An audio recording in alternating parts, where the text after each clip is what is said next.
something you can't fix. If you can't fix what's broken, you'll go insane. It's Jay and Adam. It's Preview. It's Preview's Fix It with Adam and Jay. Hey, Peaches, welcome to Fix It, where friends don't let friends fix pop culture alone. I'm Adam. And I'm Jay, and you're our listener. Well, hey there, listeners. Well, ho there, listeners. Shazam, listeners. Oh, boy. Oh, boy. Sorry, that's only just for me, though. I just got the power up. Sorry about my bad. My B. Yeah. I mean, you guys can say it at home. Nothing's going to happen. Yeah, I have the power, too. I just choose not to say the word, and Understandable. you know what I mean? I do, and I do. I just, I have a little class about it, you know? Oh. Just because you have superpowers doesn't mean you need to go out and flaunt it in front of everybody, you know? That is true. Yeah, man. Yeah, I'm more of a shadow council kind of person. Oh, Yeah, okay. there's many machinations happening in Vlisteria right now. You have no idea. I don't. Yes. That's Well, in the shadows, yeah. all my little birds. Oh, okay. They're actual Viceroys. birds, Yeah. though. They're oh, not they're spies. actual birds. Oh, Yeah. okay. Yeah. There's a rare species of macaw that lives in Vlisteria that I've trained to do my evil works. Yeah. Huh. So that's what you've been doing on the roof. Yeah. I was wondering. Yes, raising my birds. My birds. Fly, my beautiful babies. Boy, you know, about 90 seconds ago, I was like, I really wonder what's going to happen to this intro. Yeah, I have don't no know, idea. man. It's been a weird day. Yeah, man. You know what? Jay raising Yeah, man, macaws. my shadow macaws. Yeah, was not on the bingo sheet. Yeah, they're beautiful birds. They're lippy. I tell you what, woof. Really? They'll let you hear it. Yeah, you know. Oh, boy. I'm like, I already got a wife at home, you know what I'm saying? I get these lippy birds. Mouth, dude, I don't know, man. Hi, welcome to Fix It. I am Jay, that's Adam. We are the two hosts. You may know us from our wildly successful, our God-powered Oh, okay. YouTube reaction Uh-huh. channel Previewed. You may know us from there. You also may know us from, just being mild-mannered reporters in tiny little towns you've been to. This is our podcast, Fix It, where every week Adam and I take a piece of pop culture that maybe missed the mark, maybe didn't quite get there, maybe didn't deserve the power of the gods, and we fix it. Oh. And this week, Adam and I are going to be fixing 2018, 19, 20, 1, 2, 3. Jay, it was this year. No way. Are you serious? I am going to double check. No, that can't be right. That can't be right. It probably was this year. Oh, boy. Jay, 2023? It came out this year. Whoops. Well, 2023 is... Came out in March. That was 5 months ago. It feels like 5 years. I know. It A feels lot's like 5 happened years. In the past, A lot's about happened in the past 5 months. I want to say, yeah. We're okay. So we're fixing 2023's Shazam 2: Fury of the Gods. It was Fury-ish. There was a little bit of Fury. Well, in yeah, there. Lucy Liu really was pretending to be mad the whole time. She Wasn't she? was trying to be so angry about Star Wars. She's so mean. I hate my sisters too now. I just, you know what it is? It's interesting. I don't think Lucy Liu is a bad actress. She is not a bad actress. There are just certain people that fit in a fantasy world. Sure.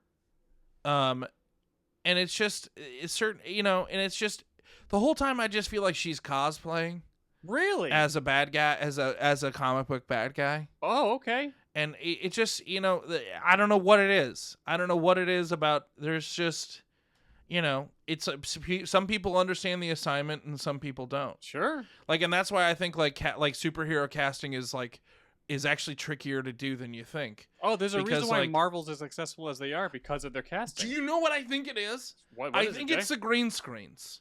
I think it's you have look, in the movies, all the Captain America stuff is awesome and cool and I feel like you have to do a lot of dorky stuff on a totally green screen. Well, you've seen behind the scenes. Yeah, stuff and it of looks the Flash really show what they do before the. It looks really stupid. Yeah, because they're just It looks really stupid. But the key to it not being stupid is hiring dorks Yes. that have been practicing this their entire lives and do not mind Yes. doing the motions that they. It's like when the Olsen sister, I believe she does magic when she's Scarlet Witch. Like when she like moves her hands and says all the words, I was like, I buy it. Yeah. But you have to pan back to the green screen of her just moving her arms around like a dork. Like I think Lucy Liu is too cool to be in a comic book movie. That could be it. There are people that are too cool for it. And I'm trying to think of other examples. Of not quite the right casting. I think it's like, what's his name who played the Red Skull? Oh, yes. There were certain moments where I was like, dude, you gotta cackle a little bit. You know what I mean? Okay. You're too cool right now. Okay. You can't be that. You gotta be. You're a comic book bad guy. You're the Red Skull. It's a ridiculous. It's a ridiculous it is thing. ridiculous. Yes. You gotta be a little. You got a little. You know what I mean? Sure. But yeah, I don't know. Anyways, Shazam 2: Fury of the Gods, a comic book movie that felt like it lasted a millennia, It was just over 2 hours long. and it really feels its length. Yes, it does. And I think we saw this in the theaters together. We did, and we had a good time. We had fun. Mhm. It's a fun, like, look, the Shazam world is a fun world to hang out in. Well, it's Philadelphia, right? Yeah. It's the Illadelph. I do like Philadelphia. I know you do. I married one of their princesses. Oh, I didn't know she was a Philadelphian princess. Yes, indeed. Yeah, Philadelphian princess. Yeah, Ooh. it's just, she's technically a duchess, but I mean the way that I don't know. I'm not how any of the ins and royal- outs of Philadelphia royalty, but it's a thing. Anyways, of all the DC properties, like this is the one property I was looking forward to a second one. Well, it's the most fun. Yeah, Well, until Blue Beetle comes out, we'll see. we shall see. We shall see. But yeah, upon the second watching, I did this watch along with the Discord. Mhm. Join the preview Discord. Hey, It's yeah. the best community on the internet. Come watch along with us. We watched this together, and I think Shalara put it best, where she was like, "We're an hour in, everybody, and basically nothing's happened." And I was like, "Oh yeah. You're right. Yeah. You nailed it. Yeah. Oh no. Yeah. Oh no." Yeah. There are a lot of people in the watch-alongs that are very cognizant of how long we've been watching a thing. Yep. And it's not how I really look at movies until somebody points it out. It's like when you find out Whoopi Goldberg doesn't have eyebrows. Wait, you didn't? I knew that. Yeah, but you didn't clock it until like. Oh yeah, someone pointed it out, and I went, "Oh no, I'll never not see that." Yeah. Oh no. Yeah. Oh no. I mean, doing this podcast and I think doing the watch-alongs on Discord has educated the Peaches a little bit to like story structure Yes. and screenplay because structure. that's what we pay attention to. Yeah, especially because there's that caveat when it comes to writing a screenplay. Like, hey, by page 30, the inciting incident needs to have already happened. Like, Yes. we need to be the X amount of far into the journey. Yes. And if you're not by minute 20, minute 25, minute 30, and Yeah. like the dome isn't up yet, like we're in trouble. What the Yeah. heck's going on? Yeah. See, because I mean, there's a formula for screenplays for a reason. Yeah. Things need to pop off before the 30-minute mark, Mm-hmm. or else it's too boring. And the sooner things pop off, the more time you have for the cool stuff during. And the cool stuff doesn't have to be like all the action, the CG heavy stuff. It could be like the characters reeling from these things and like coming to some emotional beats and moments gearing up to Act 3. And I think where this movie kind of falls apart is that, and it's one of the things that I found charming about the first one is that, like, there kind of are just too many characters. They kind of set up, like, the family becomes part of the superhero team, and that is awesome. But for me, when you have that many superheroes, I expect that many kind of character arcs. Yeah.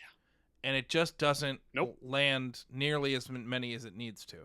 I would argue that Billy's arc is completely all over the place in this movie. Mm-hmm. And I find it's just this movie just kind of like wibble wobbles. Well, I wrote everyone's character journey that they set up in Act 1 down when I was going through it the second time. Okay. And that's... we'll see. We'll get... Come to the watch-alongs, man. Relax a little bit. Process. Come to... Vengeance. Okay. All right.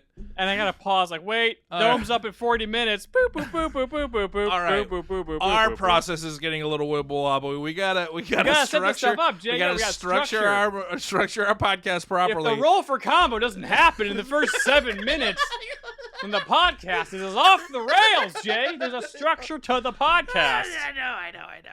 And I'm sure Brian made sure to edit this, so it was 7 minutes. So good job, Brian. Good job, Brian. Your job is hanging by a thread.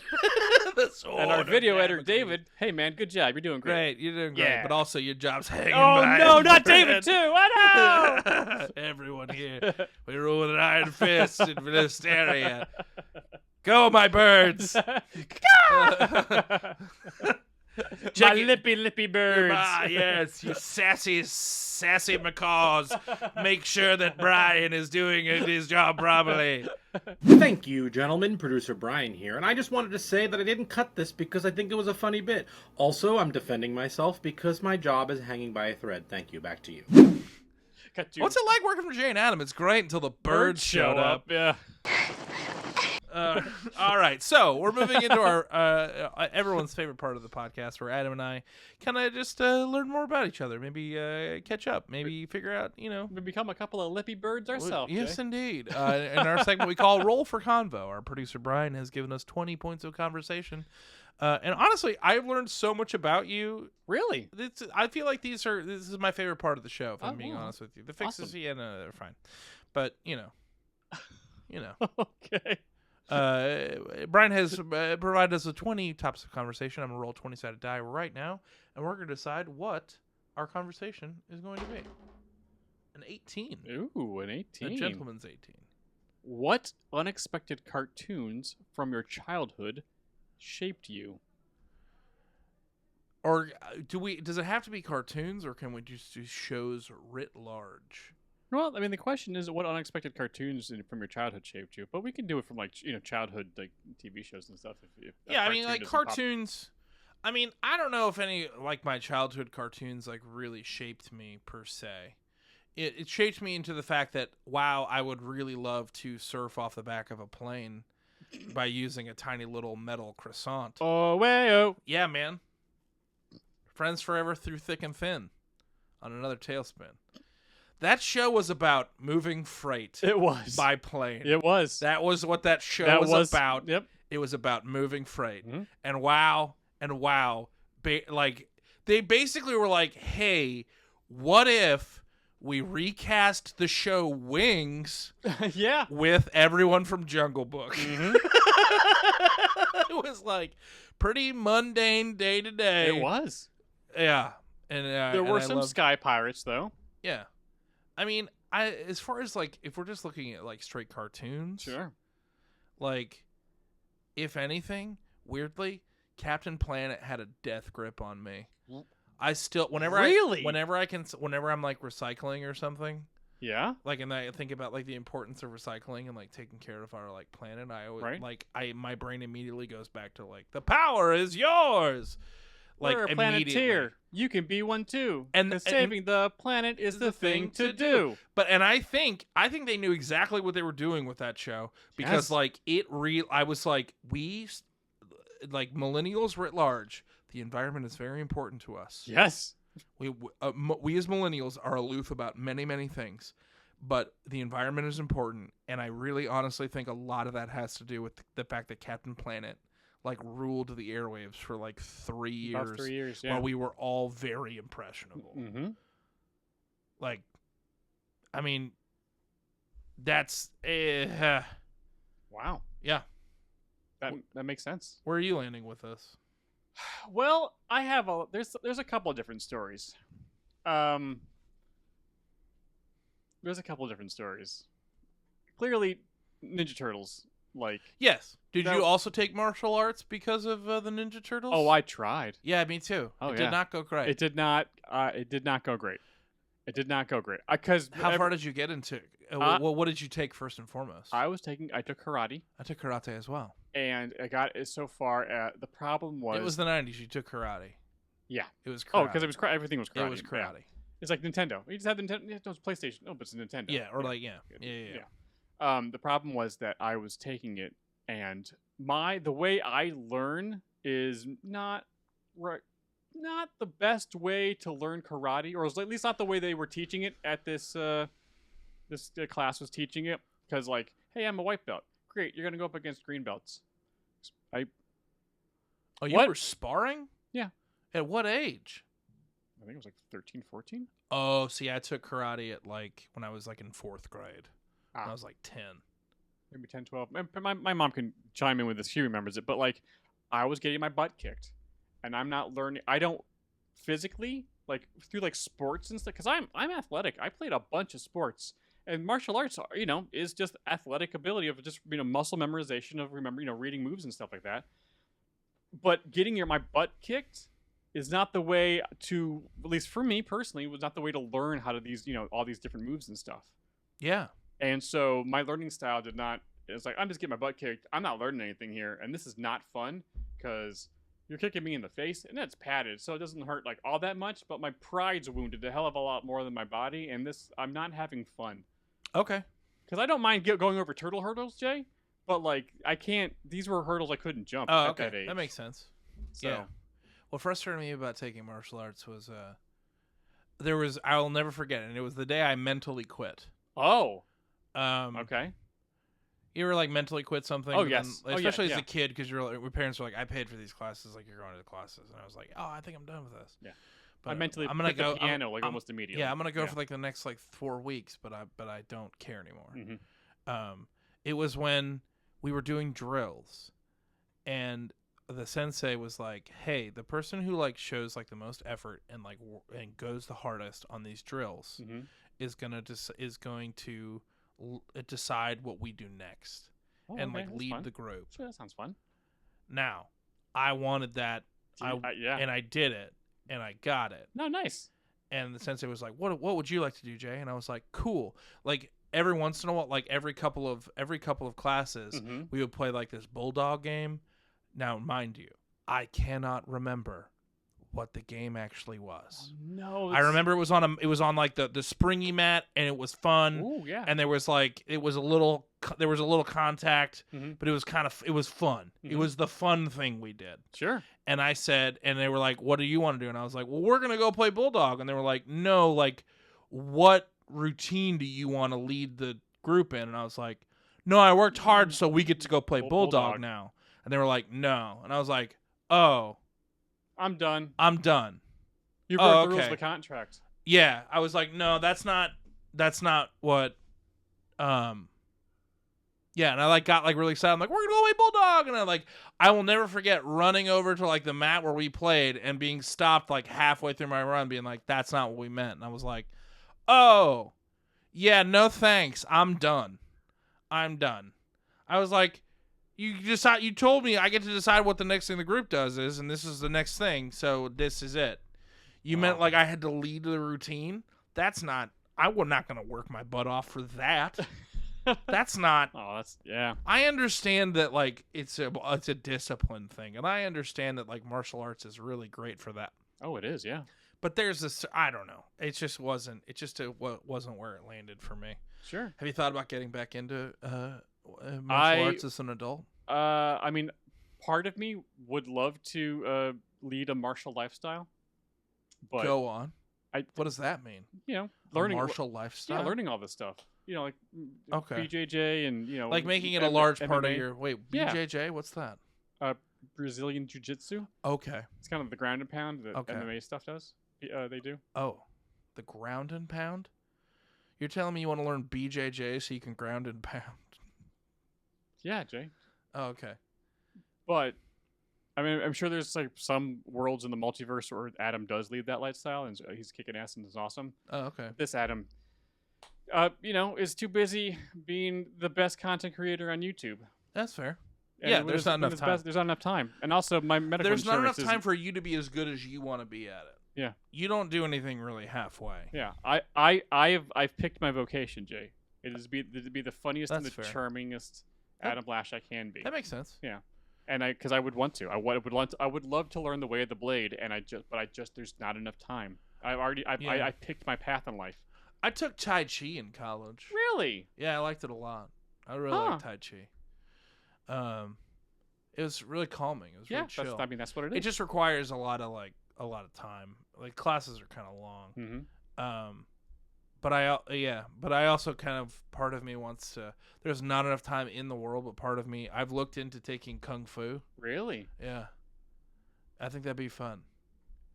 Now, did a large amount of me wanting to take that come after watching Kung Fu Panda? Yeah, I Yes, knew that was coming. Yeah. yes, it did. Yeah, it did. And I'm not even doing a bit. I know you're not. I'm really not. I know. I was like, well, if Poe the Panda could do it, then I can do it. I'm the Dragon Warrior.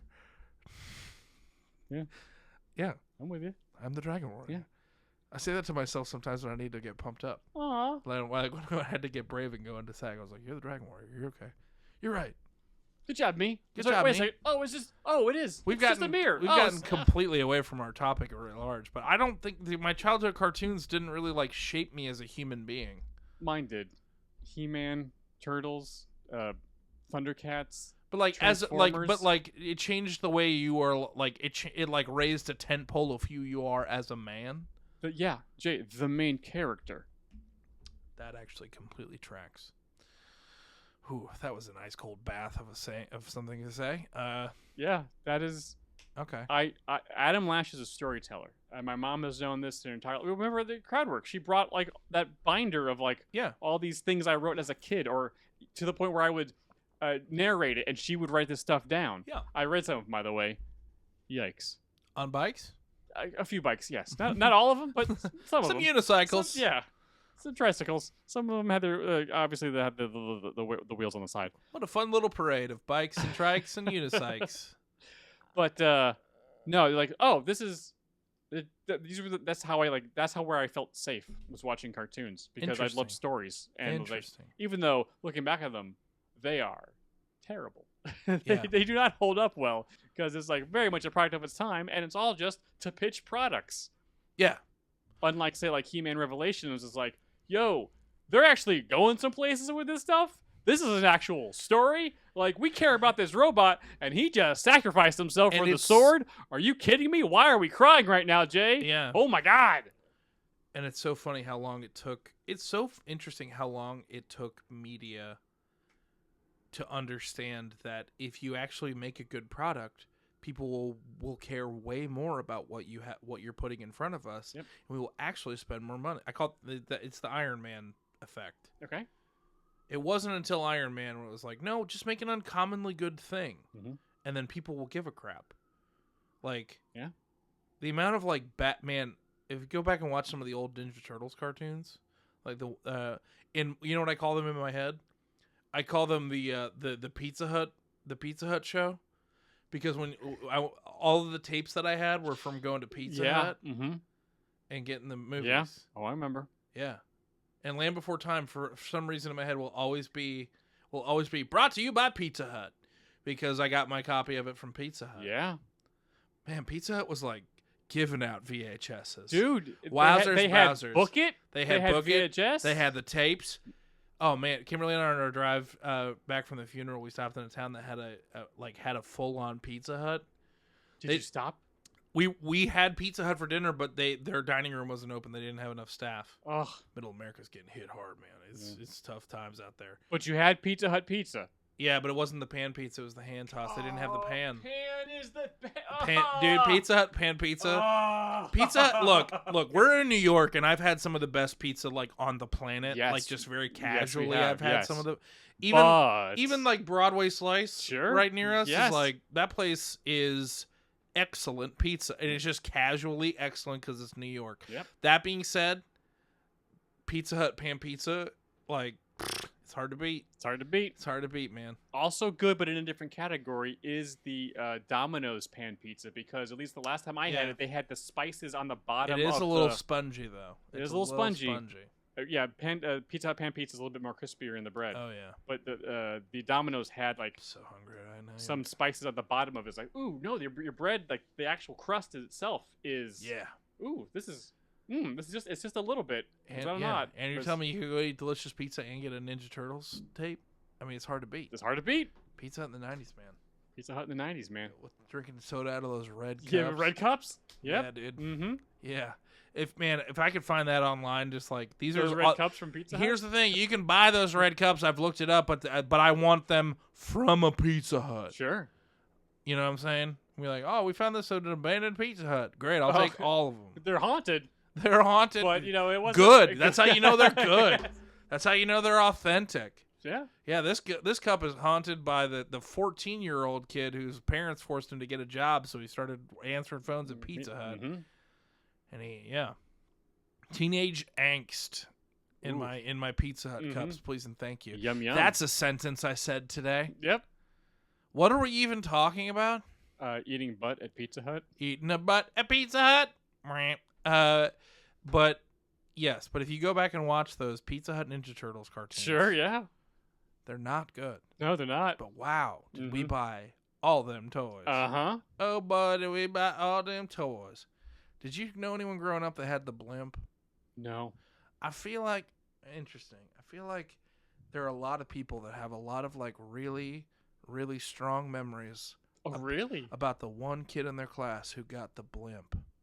Wow. Because it that was one lucky person. The blimp was the most superfluous and stupid things, but it was so cool. Why ninjas don't need a blimp? Ninjas don't need a blimp. Well, if you think about it, if you run dark on a blimp, it runs real quiet. Sure, at night in a dark dirigible. Yeah. Now that I'm thinking about it, a rigid airship may be the sneakiest of all flying devices. Possibly. You're telling me that they had a jet too, but that's even less. They had a jet?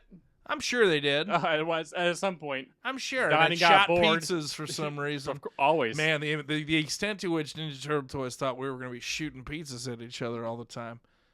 Manhole covers I can get. Yeah, but man. Sometimes. Well, no one expects the we pizza. can't give them a gun, but we can give them a huge pizza launcher.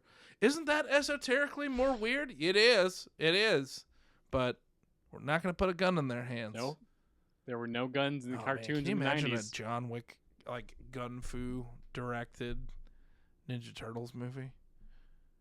Where just, like, can you imagine, like, Raphael just absolutely, just, the fight between him and Bebop is just, like, 15 minutes long, and they are just absolutely just kicking the tar out of each other. Well, now, Jay, you've just given me the ultimate idea for the next Ninja Turtles franchise. It's a set of 5 films where it's the Turtles. They're all, let's say, it's 15 years after the events in New York City. And we can always allude back to what happened. They're all on their own in different places on the planet. And for whatever reason, they each have their own little story of something they have to get over, move through, a bad guy that shows up. They can, like a Ronin. They're just traveling the planet. Yeah. And they can, but we do the Turtles in a John Wick style of taking out the trash. Yeah. Ninja style. Yeah, man. No guns, Yeah. but like just the other way they kill foot soldiers in the John Wick films. And then the 5th movie is them all coming back together for the first time in over a decade. Look at us, here we are, right where we belong. To do X, and they wreck shop for 2 hours. Sounds great. You're welcome, Paramount. Yeah, but now mentioning that, all I can think about is like, let's just put the Ninja Turtles in like. Well, I never understood the Ninja Turtles and Batman crossover. Oh, it's good. No, it's good. I read the comic's good. The movie's good. Alex actually gifted me that. It was a good. Oh. It was a good present. I really liked it a lot. But I always thought it'd be more fun if it was Daredevil. But if you put like the Ninja Turtles in the Netflix Daredevil universe, where he's just like Gritty. he's just like watching Daredevil like have to like go beat up 12 dudes, but like also get his butt completely handed to him. Mm-hmm. And like the whole time like the Turtles think they're getting over one on him because they're like, oh, this guy can't see us. He thinks we're just like normal people. And then he's like, you're obviously Turtles for these reasons. Yeah, I can hear the. Like, you didn't say anything. Yeah. It's like you just knew we were big anthropomorphized turtles. He's like, hear the echo in your shells. Yeah. He's like, look, I'm I've seen weirder stuff. Yeah. A Batman fighting Shredder is pretty awesome. Yeah, it's pretty good. We have completely lost the plot. Jay, we once again found ourselves talking about Ninja Turtles. Yeah, It just keeps happening and lately. my sweet boys. But yeah, I don't think I was. I don't think I was really impacted as a human, like at a base level as a human being by a cartoon. Oh, okay. I thought I enjoyed them a lot, Mm-hmm. but I don't think it really shaped me like who I am. That makes sense. Interestingly, Yeah, it is who I am. I was raised on those cartoons. Yeah, I used to wake up at 6 a.m. in the morning on Saturdays to watch cartoons. really. Yeah, and then when I found out that Dragon Ball Z came on at 6 a.m. on a Sunday, I was waking up every Sunday at 6 a.m. to watch Dragon Ball Z. Yeah, I never watched Dragon Ball as a kid. My brother liked Dragon Ball a lot. But by the time you guys were watching, it was For on me, I was like, Toonami. "Where are the Dragon Balls? Why are they not? Why are they not going to go get them? Why are they fighting this weird Earthworm Jim person?" Yeah. Don't get me wrong. I think I'd do a killer Majin Buu cosplay, Oh. but I find it to be. Yeah, it's not great. It's not great. No, after Cell, yeah, it's not great. I look. I fully support people being Dragon Ball fans. Yeah. But more of what I find unacceptable is what I feel like a lot of Dragon Ball fans refuse to acknowledge how ridiculous the show is sometimes. Oh, sometimes, yeah. Yeah. It's gotten a little better. All right, we got to talk about Shazam. We should Wow. get to it, Jay. Wow, Yep. Yeah. Jay, if the actual conversation about the movie doesn't take place before the half-hour mark, Yeah, then the I whole mean, podcast is off we the are rails. pushing it. We are, yep. We are making fun of a movie for being too long and kind of rambly, and here we are, being too long and kind of rambly. Just a little rambly, Jay. Long and rambly. Welcome to Fix It. You know who you're long and I'm rambly, right? I know. Yeah, Yeah. I know. Yeah. Long and rambly. We sell barbecue sauce. Yum. Slap them on your ribs. Do you like never mind. I know you don't. So Shazam 2! Fury of the Gods! Before we hop into Shazam 2, I think we should probably have Brian roll that beautiful bean fun fact footage. Thank you, gentlemen. Today we're trying to fix Shazam's 2023 sequel, Shazam Fury of the Gods. Directed by David F. Sandberg and written by Henry Gayden and Chris Morgan, this movie stars Zachary Levi, Helen Mirren, Lucy Liu, Adam Brody, Rachel Ziegler, and a ton of other people. Shazam 2 made $133.8 million. However, its production budget was $125 million, a big, stinky bomb. And if you care, this movie has a 39% on Rotten Tomatoes, whereas the original has a 90%. Anyway, back to you, gentlemen. Thanks, Brian. Way to avoid the birds long enough to record Yeah, that video. they're coming. Way. Yeah, we communicate telepathically. Doesn't stop them from getting lippy. You know? If anything, it makes it worse. And also, we didn't decide whose plot drop. We this did one. not, Jay. I'll do it. Okay, Jay, before we get into the actual conversation, let's remind everybody what happened in this movie that came out 5 months ago. That's right, the plot drop of Shazam 2. Hey, all the Shazam family, the Shamley is It's called the Shazambly, Jay? the Shazambly. Yeah. Is that really what it's called? It is actually what it's Oh. called, yes. Oh, I thought I was being clever. So did I when I wrote it. Then it turned out I looked up a couple things, and they have been referring to them in interviews when the movie came out. They are at it again, being superheroes. They're at it again. The Shazambly. But they are not necessarily doing the best of job. They are kind of screwing things up here and there, as they are children. But there also seems to be a little bit of dissent in the ranks, as certain members of the family want to go to college. Certain want to superhero alone. Other ones, don't really have much of a story other than that. And Billy is trying to hold it together, as he is also growing out of the foster system that has brought him to his Shazambly in the first place. And so he is feeling a little weird about that. Yep, that's the word. And so basically the Rod of Eternity that Billy is that what it's called? Staff? The wizard staff from the first movie. The wizard staff was found, and apparently the three daughters of Atlas found it and used the wizard that was in jail for some reason that it's literally never explained why he's in jail. He dies in the first movie, apparently, but then is in jail. He reforms the staff that is now in control of the Daughters of Atlas, and they are coming to Earth to resuscitate the world of the gods with a god seed. And Shazam, with the power of the wizard, has to stop him. Or stop them. Excuse me, not the wizard, but the Daughters of Atlas. One of the Daughters of Atlas goes undercover at school, apparently, to meet the heroes, I guess. It's not explained that well. Not the best. I think And falls in love with Freddy, or Captain Everypower. Captain Everypower. That joke never landed It once. did not land. It was never that funny. He doesn't have every power. No, he really doesn't. So many powers he doesn't have. And so the family deals with losing their powers at the hands of the Daughters of Atlas.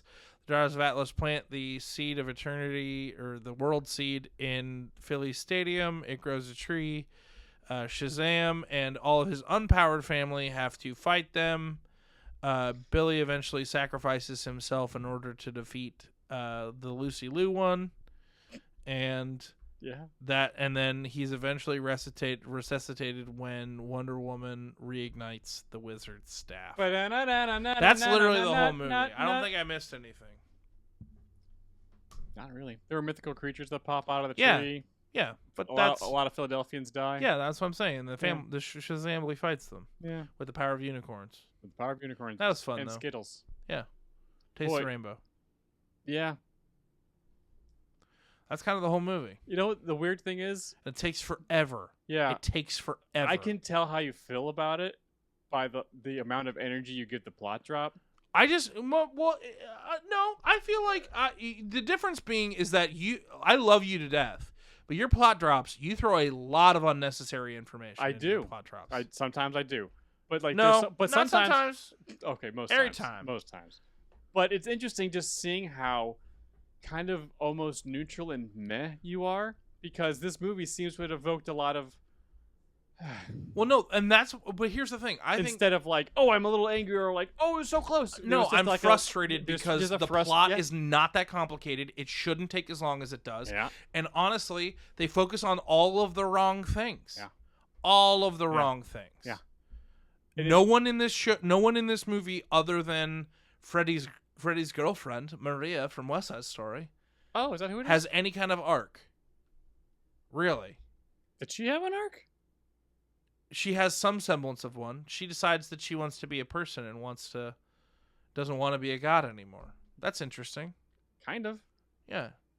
I guess she falls in love with Freddy and realizes she doesn't want to. After 6,000 years of just kind of being trapped in a bubble with her sisters, we don't even see them escape. We don't even really see like where they're coming from. No. They just show up. They murder a lot of people in a very gruesome, like kind of like a decently like terrifying scene of like, what's going on? Why is this in a Shazam film? Yeah. Because even like the 7 Deadly Sins from the first movie is like, that was nowhere, when they killed everyone in the boardroom, that wasn't anywhere near as like, this just feels like mean and horrible. Why are they turning, this is mean. I don't like this. Not in this movie. Yeah, for me, this movie on the second, I had fun the first time we saw this movie. So did I.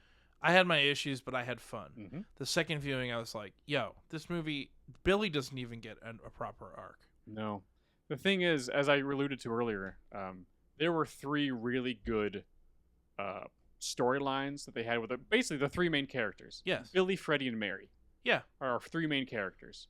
Quote unquote. Yeah. The other kids are around. They're doing something, but it's not really all that integral to the plot. The characters are actually like, because like it makes sense.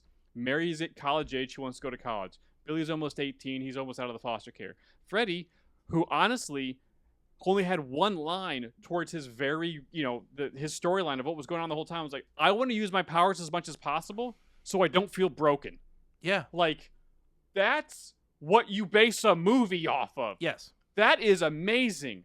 But they start the film with killing a bunch of people in a museum in Cairo we didn't. That was fun though. We didn't need to see it. It's cool they all got turned to stone. That was kind of fun. If that's your thing, sure. I love it. But the next scene is Zachary There's Levi. 2 things you know about me. I love shadow birds and turning people to stone. Petrification. Yeah, baby. of Zachary Levi in Shazam form, Billy in Shazam I form. really thought you were going to call him Levi the whole time, and I was not going to correct you. No, I I was just know. gonna- I know I it's was gonna wrong. No, hang I you know out it's to wrong. dry. Thank you. I appreciate it. That's why I'm moving on to. A I different love way of you, saying but it. that would be the best. I'm aware we've done this long enough now to realize if I'm wrong, and I'm gonna figure out how to say something differently because I know Jay's gonna leave me to dry. So just disappear in the bushes. Keep going, Adam. Yeah, if you said Zachary Levi the whole time, that would have been like, Zachary oh, Levi. it'd be Christmas. But all these, he's talking to the psychiatrist about Billy's issues, and I was like, or his issues, and I was like, oh, this is great. Wait a second, this is totally wrong, because it's him talking about it in his Shazam form, when it would emotionally be it would hit much harder and connect with the audience, because that's the power of the first movie. Yes. It's Billy's journey figuring all this stuff out, and we see Billy go to his mom and like, why did you run away from me? And she's like, I didn't want a kid. And you see Billy grapple with it, and then turn into Shazam. This movie is the other way around. Yes. He's Shazam throughout most of it when he's dealing with these issues that a kid would face, and it doesn't make a ton of sense seeing Zachary Levi do it. Yeah. When we should have seen. You know what? Let me pull up the actor. You know what? you Let me also pull the have actor's name up. You have a 'cause lot this kid of deserves it. You have a lot of issues. Asher Angel. Who's? Asher Angel is the child Billy. And he does a good job. He does, with a few scenes that he's in. He does a good job. This movie, just the same script. This movie would have been a lot better if he was in more of these scenes. Yes. And it's for me, it's frustrating. It's frustrating that I feel like they just didn't do enough work with the adult versions. In that, I just don't think, and that it feels weird when Zachary Levi is like being childish, because the other members of the Shazambly are not. It does kind of flow off the tongue. Does a little Shazambly. Shazambly. They just aren't doing a sufficient enough job. Yeah. Like him and the youngest, Darla. I feel like they do a good job of accurately portraying the person that they are Shazamming out of. Sure. Does that make any sense? Yes. Like it just feels weird. Like I like that Mary is still the same because she's an adult. Yeah, she is already close to her ideal self. Maybe she is not where she is when she wants and to I be think in there's life something yet. that's really interesting about that. Yes, that they they're- never talk about. They don't, and it makes sense. It's like, why? Yeah, everyone else changes. It makes sense that even Billy, even though he's close to 18, like he's like, of course, would want to be a little taller and like want to have 50 pounds of muscle. That I'm grown up, Billy. But it's time for me to go be a grown up. I'll still help when I need. That kind of goes into my fix a little bit. It goes into mine a little bit too. But yeah, Mary being the same person, the same look is like, yeah, no, this is like, oh, this is really interesting, and it could sell sell some of her character, whereas everyone else is changing. That's the thing. Zachary Levi, his idea, his Shazam Billy, is the same one from the first movie. Yeah. Whereas I think Billy as a child has changed and grown. Yes. And yet Shazam has not. Yep. Yes. Yeah. That's exactly. There's one of the. It's just a disconnect, and I didn't catch it the first time, but on the rewatch, it's like, wait a second, he is acting the same as, but Billy's definitely not in the same place. Yeah. He's not having as much fun because he's too worried about losing everybody. And he, as his idealized self, should also be worried about that. Like for me, I would have them cross the threshold of the Rock of Eternity as their powered versions of themselves, but then I would have have them switch back into kids. Yeah. Because them using the Rock of Eternity as a kid's clubhouse is great. It is. But it's just when they're all there in their powered forms, it just doesn't land right. It doesn't land the same. Yep. And we know that they can be kids in the Rock of Eternity because they are later on in the movie when they're depowered, and they were in the first one as well.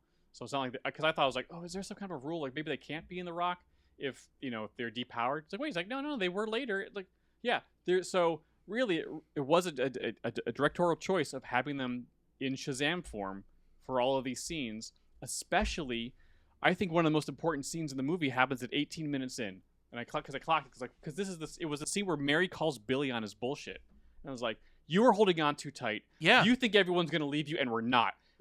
And that scene, if they were just in their normal forms, Would be way better. would be way better because then we could see Asher. That's really good. Asher act of like, because he's not okay, because he's truly worried about. It's like, but Mary, you have been here for way longer than I have. Of course, you're still around, you're still part of the family. I've only been here 2 years. Yeah. I'm out of the system, and not knowing that the parents have bought the house. Yeah. And did they even adopt him? They don't. I don't think that was actually like he went to the foster house. They became a family, but like there was never they never. I don't think they never mentioned legally adopting anyone. Which I think also could have been. You know what? And now that I'm talking about it, I didn't even write it in my fix, but like that should have been in the movie. Yeah. Because that was like, Billy, you're our son. And that scene on the parking lot right before at the end of Act 2 of like, no, I want to see my Billy.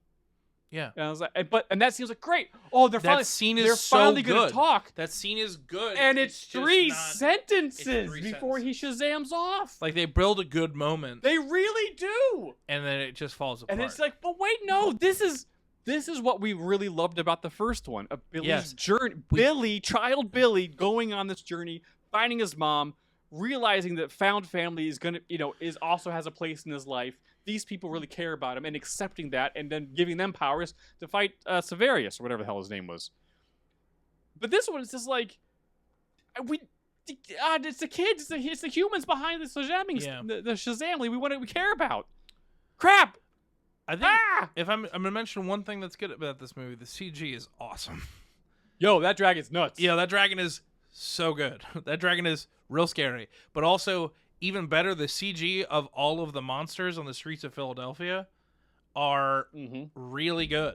It's really good. Yeah. It makes a lot of the other DC CGI look like crap. Like but the one thing I will say about the screenplay from mentioning those monsters in the streets of Philadelphia, I think this director had a fundamental misunderstanding of what makes Philadelphia Philadelphia.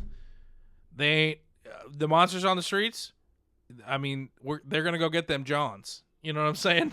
It's not Philadelphia doesn't lie down easy. They're gonna go to the South Side and they're gonna like Minotaur's gonna get his teeth kicked in. You know what I'm saying? Yes, I would have appreciated it. I mean, 'cause that's the thing. If the dome goes up earlier, and the seed gets planted earlier, we would have had more time for seeing Philadelphians like, hey, wait a second. This is Philly. Yeah. Where do you think you are right now? And actually, because seeing a situation like that, because it's kind of like you mess with one of us, you mess with all of us. Like having little moments of that, especially because having them be set up as like the fiascos at the beginning of the movie. Yeah. And then by the end of the movie, giving them the Spider-Man moment instead of at the end of after everything's already done and there's a news report saying like, hey, maybe we don't feel so bad about them anymore. They actually kind of helped. But actually having them like in the streets helping people as they were fighting against other monsters. Yeah. That would have been awesome because I always love seeing like the normal people fight against these these things. At least try. At least try. And then it gives something for the unpowered Shazambly to assist in. Yes, exactly. They realize that there's just too many characters, man. There's just too many characters. Like I feel for them. They're like, you didn't really. Some of these side characters barely get anything. I'm like, that's what happens when there's 8 of them. Yep. You know what I mean? It's hard. It is hard. It's a 101 Dalmatians situation. Mm-hmm. You remember any of the puppies' names? No, there was literally 99 of them. That poor mom. Can you believe it? Can't. What an excellent coat they would have made, though. All right, on that note, I think we need to move on to our fixes. Oh, okay. Yes. On the Dalmatian Look, note. Cruella, she was evil. She was trying to kill a bunch of puppies, but she wasn't wrong about that coat. I mean, the ends definitely don't justify the means, Miss DeVille, but you're not wrong for, reaching for the stars. You never know. You might find 101 Dalmatians. Yeah. I'm just saying if Lady Gaga showed up to the Met Gala in a Dalmatian coat, we'd all think she was quite the trailblazer. I'm just saying. Would we? It's when nobody wants to know how the sausages get made. That's you know true. what I'm saying? That's what painted her as a villain. We saw the whole process. Oh. But you just see the end result. I'm just saying. Okay. You know, Cruella de Vil was right. The dark side just needs a rebrand. If there's one thing you know Jay by, is that Yeah. I have a red lightsaber and a Dalmatian coat. Go, my birds! Go! Yes, my shadow macaws. The Bunny King rises at midnight. Yeah, Volsteria has a purge. does it have a purge? All right, the fixes. Oh my god, this is the first I know about. I think I lived here should. a whole year. I think I should go first. Jay, go first. All right, here is my fix of Shazam 2. Well, here is my problem with my fix of Shazam 2. All right, what's the problem? I've already done a fix for Shazam 2. You did. Because I turned my Black Adam fix into Shazam 2. And rightfully so, and that was And a I good think fix. it should have been Shazam 2. Now, so my Shazam 2 fix is technically Shazam 3. Ooh. I'm still keeping it Fury of the Gods. Oh, okay. Now, my Shazam 3 opens it opens on all of our Shazam kids getting out of school and them getting home and realizing that they that their parents are not there because they're like, oh yeah, they had a meeting at the school today. The parents are meeting with the school counselor, and basically, like, we are getting a montage of the kids hanging out at home, accidentally Shazamming, breaking things in the house, hanging out in the Rock of Eternity. We're setting up what everyone's kind of up to. We're setting up the exploring of the doors and trying to map everything. But we're also getting a snapshot of where these kids are at in regards to school from the school counselor. Right.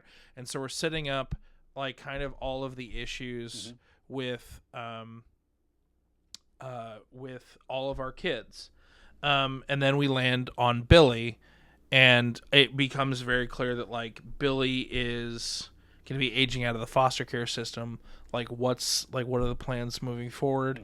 And the parents and the foster parents are like, we're not sure. Like, Billy has been, like, really, like, aloof from us and really kind of cagey, and we're worried we're going to lose him because, like, he's been a run risk before, and we're not sure. Like, we're not going to be kicking him out, but we're not sure how to have that conversation with him without him bailing. Right.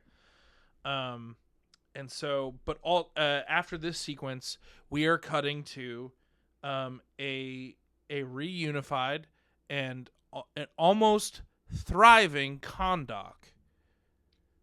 Okay. We are seeing, like, Kahndaq under the rule of Black Adam. Now, he rules with an iron fist, but it's clearly, like, there are certain aspects of it that are working for Kahndaq. They've kind of, like, taken this, they've seized the means of production with all the high-tech stuff. Sure. And everything that they have access to with all of the stuff that I built with the Unkillable Man. Vandal Savage, who was my villain in Shazam 2. They've kind of repurposed all the Vandal Savage stuff, and we have kind of like almost like a Wakanda type place. Sure. Like, it's pretty high tech. It's pretty great. And we see a Black Adam. He never drops out of his suit. Why would he? He may lose the cape for certain affairs. Sure, of course. But he is getting a tour of, there's been a recent procurements of ancient artifacts for the Kahndaq museum, the National Museum. Sure, okay. And he has been personally overseeing a lot of the procurements for this museum. He's like, we have a rich culture here. I want to make sure we celebrate, like, sure, yeah. Like, Kahndaq he was there. Yes, he was there. And we see he has, like, with the main curator of the Kahndaq National History Museum, we see them uncover the staff. She was like, it was found in Philadelphia, of all places. Can you believe it? He's like, yeah, I actually can. I actually can. But she in that meeting goes like, this is the staff. And he's like, I know what this is. And blah, blah, blah. And she was like, I think I might be able to reactivate this staff. I might just need a little of your help. And he looks at her, and Helen Mirren looks back, and it's just like, it's like, yeah, like, I just need to get the proper I just need to get like the proper tools and the proper texts, and we Alright. can repower this staff. He's like, all right, well, this for the glory of Kondak, absolutely. And then we cut back to Billy getting home. The parents are getting home, and they're kind of dealing with everyone. And we see like kind of a family dinner, and then we see the parent, and this is where the parents kind of are talking to all the kids about all the things they talked to about the counselor, and we set up a little bit of the Billy stuff, and they're trying to like be like, hey, like what's, and Billy's kind of obviously being weird about everything. A lot of the issues I want to set up with like the other kids are glasses. What's his name? Eugene. Eugene has gotten so obsessed with mapping the doors and mapping the Rock of Eternity that he is he's just becoming a little bit obsessive, and some of his schoolwork is suffering because of it. And then Mary is applying for colleges, and it's very stressful. I'm putting her like pre-college. Yeah. Like she's been applying for colleges, and it's like clearly like taking a toll on her. Darla has her head in the clouds the whole time. She's adorable, yeah. And they're like, we have a hard time reaching Darla. She's just like, everything she talks about is so wonderful and fantastical, but like when it comes to the nitty gritty stuff, like she's not really paying attention. Like we need Darla like in the real world a little bit. And then Pedro. Honestly, I'm keeping Pedro's thing the same the whole time. Like very clearly, like Pedro's dealing with like, he's confused about something, or we're not sure. Even the counselor might call it out, be like Pedro is like in our meetings, like very clearly is struggling with this homosexuality. He doesn't know how to come out to you guys, and I'm not trying to out him to you, but you may like just know that like this is something he's struggling with. And they're like, oh, okay. And so we see them at dinner. We see all these issues kind of play out, but then clearly there is an issue. We'll just keep the bridge. Okay. And we see all of the kids get up to leave except for Mary. Mary stays. She's like, I have applications. Oh. She was like, I have college applications that are due all this time, and they're like, okay, like we can handle it. Yeah. And it doesn't go well, and it's because they are just all on different pages, and it's not working out. And we see we see Shazam not deal with this well. And they get back, and we see like a pretty serious like conversation as they're all kids in the Rock of Eternity. And we see Billy trying to like kind of smush this all together and be like, I don't know why we can't work as a team. Like, and eventually like Mary's just like, we have lives, Billy. Like we can't, like we can help people, but like we obviously need to have lives. And Freddy's like, I mean, I got your back, man. Like I love being a superhero. Like being a superhero is the best thing. Like, and I think Billy's the only one that doesn't turn back into. I think when they're in the Rock of Eternity, he's in his powered form. Yes, he is. And everyone else is a kid. Yeah. And so we cut back to Kondak. Sure. Obviously, like we've prepped this spell to reform the wizard's staff. Eventually, it comes to light that our curator is not just a curator of Kondak, antiquity. She is the daughter of Atlas. Oh, and has been like laying in wait. I'm not putting that she was like captured or anything. I think she was just like, I've been stuck in this human form for so long. I have been cursed to live amongst the mortals for so long, and I am ready to reignite the realm of the gods, and I am ready to ascend to the throne that is rightfully mine. That makes way more sense. And thank you for your help. And he's like, I don't know if I'm gonna help you. And she's like, oh, you already have. And then like the ring around what he is standing in lights up, and we see her draw the power from Black Adam to reignite the staff. Oh no.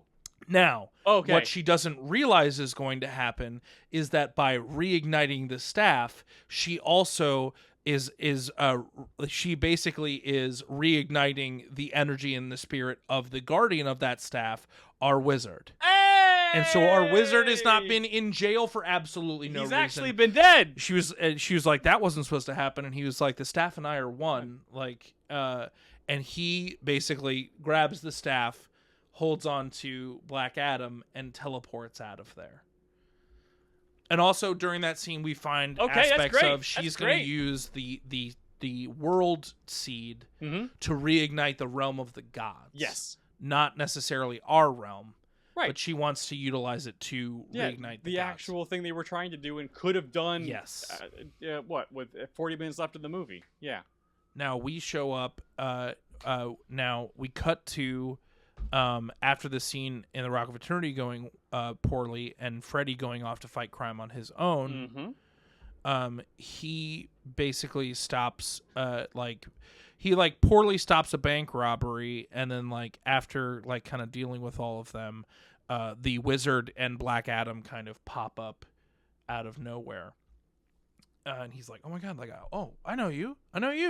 You're supposed to be dead. Aren't you a lot bigger?" I like the idea of Black Adam without his powers, like in the movie, but maybe even a little more he skinny Rock. Yeah. Skinny, pathetic Rock.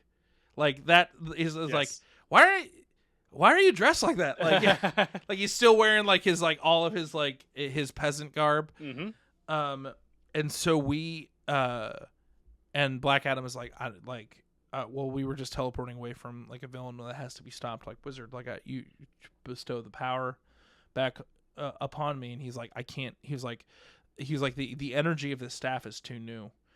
If I were to just bestow you this power, this staff would die again. And this is the secret to maintaining balance in the mortal realm.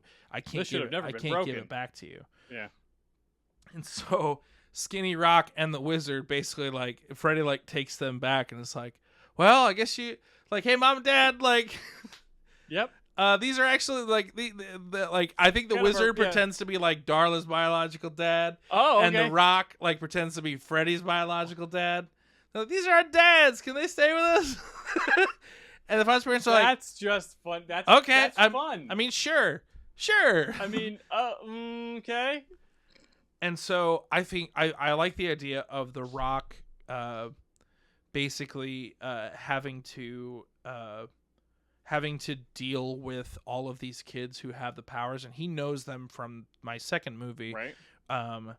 And it comes to light that they tell the kids, and he tells the Wizard she's looking for the world seed, I don't know where it is, and Billy's oh yeah, I'm pretty sure the Justice Society has that, and they're oh no, okay, so I guess she's gonna be going after them, and it's yeah, I mean yeah, I think she's definitely gonna try to get in there somehow. We should probably try to steal it before she gets it, or see if they'll give it to us so we can protect it. Sure. And so our team of Weak Rock and all of these kids go to the Justice Society, and they're we have the world the world team. They're and Hawkman and are they in kid form or are they in Shazam form? I think they're in Shazam form, but but I also established in my second Shazam movie they know they're kids. Yeah. They're no, we're absolutely not. You guys are barely in the Justice Society. It's not. This is not. No.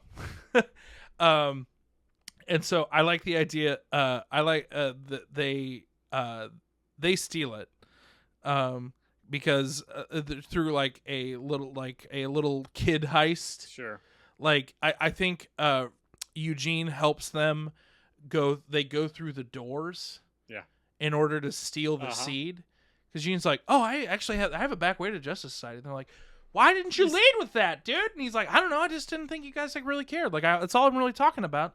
The whole time. It's just really important to me. I know where all these things go. And it's oh, cool. He's I thought it was useless information, but maybe it's not useless. But going through to get to the Justice Society, I think they pass. There's a couple of doors they pass where he's you don't want to go in there. Mm-hmm. There's something really big and really mean and scary in there. You don't want to go in there. And he's can't be that bad. He's well, yeah, it's pretty bad. And so they get the world seed, and now we see eventually we see The Rock kind of like getting really tight with Freddy. Mm-hmm. And I think their dynamic is what kind of grows with Freddy when he's just like, and I think Black Adam actually has like a really good impact on Freddy. And we kind of get a little bit more of, because I didn't really go into too much depth into Black Adam's story, Right. in the second one, but I Mhm. think like Black Adam basically like starts imparting onto Freddy like if you weren't strong enough, like the reason that you were so strong as a powered person is because you were strong before. Like you are just as strong as like in your own way. Mhm. You just have to figure out like what that means.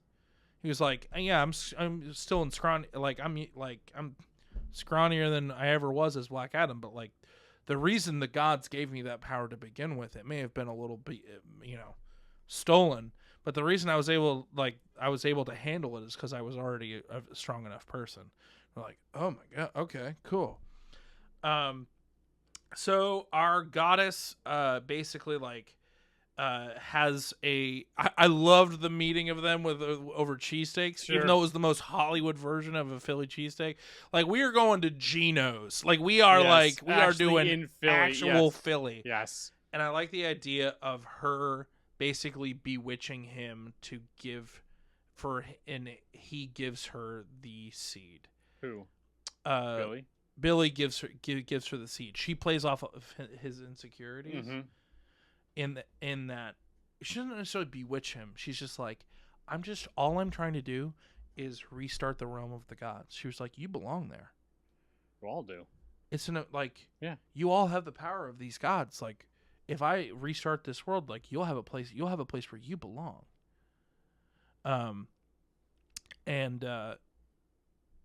So he just gives her the seed. He's like, well, I don't see what's wrong. Like she's not trying to hurt anybody. But that's when She hasn't hurt anybody. She hasn't hurt anybody yet. Really, she took the power from Black Adam, but Sure, but that was not everyone is really that upset about it. Yep. I mean, Yeah. some people are like, he's kind of a bad guy. She did not kill a museum full of people. Yeah, and so that's when the Justice Society shows up. And in my fiction, they can't allow her to leave. And so the dome is actually put up by the Justice Society to keep her from leaving Philadelphia because she disappears and they have to search for her. They're like, probably hasn't gotten far. And so the Justice Society has put this dome up. All right. And Shazam is like, I don't think that's what, and it's like, no, like this is what it's we're dealing with like a pretty serious threat here.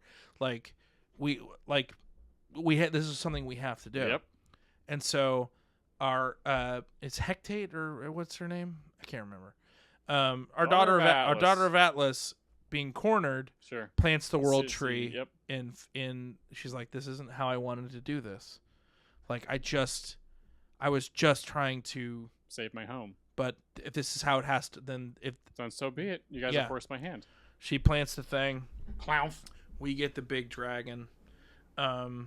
And she basically is like just assisting in the world tree, just infecting our realm, and that's the thing. And then it gets to a point where Philadelphia's getting invaded, Right. and throughout the whole thing, I think she is fighting all of the Shazambly on the back of this dragon, and eventually starts stealing powers from everyone. Mm-hmm. And they have to find their own way to help. I think Mary and Pedro are just they are really good at rallying the Philly, Okay. and they are fighting that way. Mm-hmm. I think Darla befriends the unicorns Mm-hmm. because she's just pie in the sky enough to think that she can. Sure. And then Eugene, he's the last one to lose his powers, but before he does, he's able to go find the door with the spooky thing that'll inevitably fight the dragon. I'm thinking like a big kraken or something. Oh. Something eldritch. Okay. He's like, it'll kill a dragon. This is the portal to Cthulhu.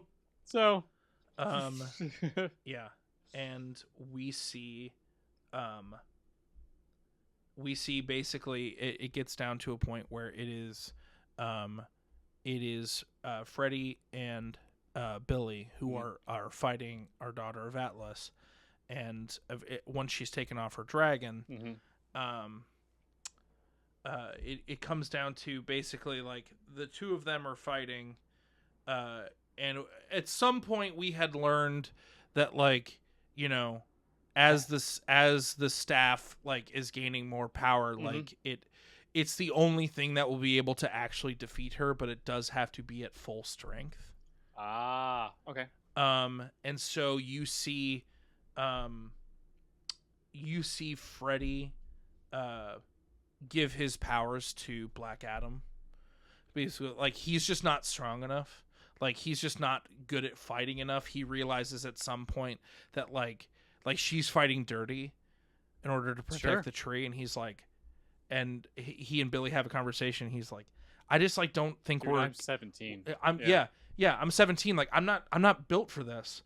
And they both look at Black Adam, and he's just like, I mean, I would love to. Like, in that true Rock fashion. So Freddy, like, he learns that, like, basically, like, his arc is that, like, he was like, I'm just as strong as I ever was, but like, I need you to have my strength now, and like it gives up the powers that he's been so attached to. Yeah, that's great. In order to like help Black Adam. Through their fight, it comes down to like Black Adam and Shazam are fighting our daughter of Atlas, and I love the idea of Black Adam using his power to, like, basically he uses the majority of his powers to fight Daughter of Atlas for a while, but he's like, I understand this is similar technology to what we have in Kahndaq, like, I could probably shrink this. So like, he basically like uses the bulk of his powers to shrink his bubble a little bit. And we get a very similar scene where like Black Adam is kind of like is worn out, and so I like the idea of him losing the powers again, but he's lowered the thing, and he's like, Billy, like, you're the only one that has the ability to like finish this thing off. But and then he but Black Adam reminds him, like, but the power has to be at full staff and full strength in order to do anything about it. And so we see the moment of the family at the wall of the bubble. And Billy, like, having a true come to Jesus moment with like his foster parents, and like we actually resolve all of this story stuff. Yeah, and he was just like, I've just been like I didn't know, I just assumed you guys were all going to abandon me because everyone's abandoned me, and they're just like, dude, like, you have all of our strength literally behind you right now, like, we're all here. I was like, and I think that the point is that, like, not only are we on this side of the wall right now, we're on your side of the wall too. We're anywhere you go, we're there. We got you. And then he's like, oh, okay. Like, family. And then it turns into like, they all kind of realize what he's talking about and kind of obviously panic. And so in this final fight, it gets to a point where Shazam is flying at the daughter of Atlas. She can fly too. Why not? Sure. And in the sequence, we see Shazam, the two of them flying at each other. But at the very last moment, Billy transfers his power into the wizard's staff, and just kind of gives her. And since they're in a baseball diamond, gives her the old. All right. But the resulting explosion basically kills Billy Batson. Yeah. And we're keeping that whole sequence of, I'm keeping the whole Wonder Woman sequence. I'm keeping all of that. Who comes out of the grave? It's Billy. Yes. Which one? Oh, no, it's Billy, like boy Billy. Good. Absolutely. Yes. Yes. And when I was like, wait a second, why is it should he? I know, it's terrible. Why is it not boy Billy? Should be boy Billy. And I like the idea of Wonder Woman and the Wizard having a conversation of like her reigniting the staff and reigniting basically the realm of the gods. And she's just like, why did there need to be a seed? If you could just do this, why didn't she just ask? And he's like, I think he's just says she never asked. Like, I didn't think it was something that needed to be done, but if she had, talked to me about it, we probably could have made that happen. She's like, yeah, she was so hell bent on that seed, and he's just like, people believe a lot of crazy things nowadays, and Wonder Woman's just like, yeah, we might have to change that a little bit.